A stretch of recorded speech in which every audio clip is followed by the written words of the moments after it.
আমার অনেক সহযোদ্ধা আমার চাইতে আরো অনেক বেশি আহত ছিল।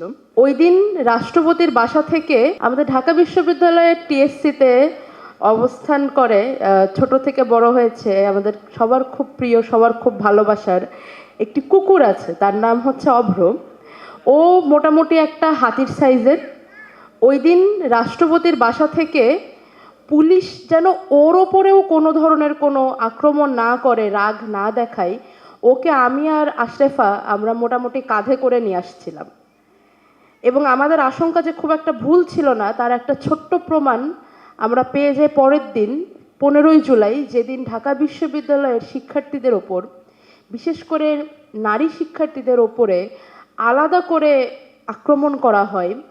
আমাদেরকে লক্ষ্য করে যখন ছাত্রলীগ হামলা চালায়, আমরা তো তখন সবাই চারিদিকে বিচ্ছিন্ন হয়ে গিয়েছি, যে যার মতো অবস্থা।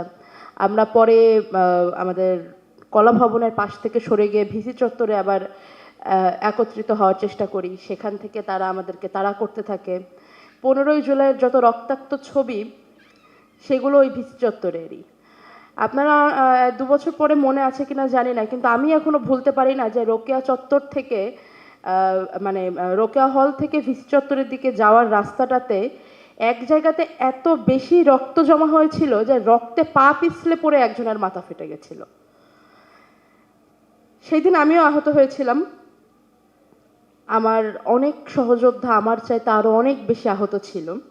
কিন্তু সেই দিনে আরো একটি ঘটনা ঘটেছিল, জসিমউদ্দিন হলের সামনে একটি কুকুরকেও মেরে ফেলেছিল ছাত্রলীগ।